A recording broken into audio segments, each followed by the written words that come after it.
السلام علیکم قاری صاحب، کیسے ہیں؟ خیر خیریت سے ہیں؟ ماشاءاللہ مہمان ابھی آ رہے ہوں گے آپ کے. اور دوسری بات، تھکاوٹ اتری ہے کہ نہیں؟ اچھا قاری صاحب، ایک مسئلہ ہے کہ گھر میں ایک بچی نہ گرج چمک کے سے بہت ڈرتی ہے.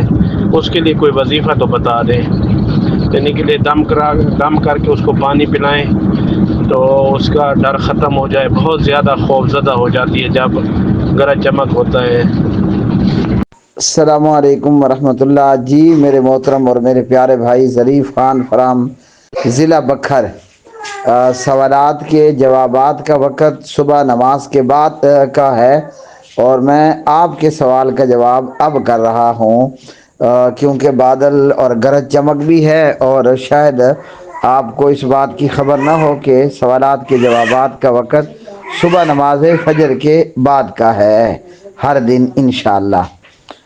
جہاں تک سوال کا تعلق ہے کہ ایک بچی ہے اور بادل کی گرج اور چمک اور بجلی کی کڑک کے وقت ڈرتی ہے اور خوف زدہ ہوتی ہے، تو وہ کیا پڑھے اور اس پر کیا دم کریں؟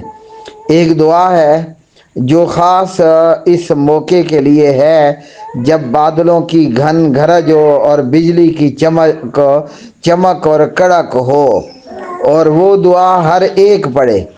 جسے ڈر لگ رہا ہے وہ بھی یہ دعا پڑھے، اور بادلوں کی گن گرج اور بجلی کی چمک اور کڑک کے وقت جسے ڈر نہیں لگ رہا وہ بھی یہ دعا پڑھے.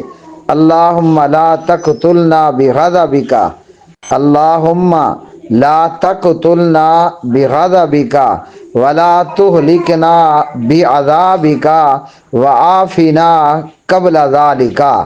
اور یہ دعا میں آپ کو لکھ کر بھی سینڈ کر رہا ہوں. اور اسی طرح جو ہے بچی کے اوپر یا کسی بھی شخص کے اوپر جب کوئی خوف کا معاملہ طاری ہو جائے تو وہ خود بھی اور قریب موجود لوگ اس کے اوپر یہ پڑھ کر کے دم کریں. قرآن کریم کی آخری 3 چھوٹی صورتیں سورۃ الاخلاص، سورۃ الفلق اور سورۃ الناس 3 مرتبہ، اور سورۃ الفاتحہ 7 مرتبہ پڑھ کر دم کریں. اللہ ذوالجلال انشاءاللہ بہتری عطا فرمائے گا، اور بجلی کی کڑک اور چمک اور بادلوں کی گھن اور گرج کے وقت یہ دعا ڈرنے والا بھی اور نہ ڈرنے والا دونوں پڑھیں. اللہم لا تقتلنا بغضبک ولا تہلکنا بعذابک وعافنا قبل ذالک.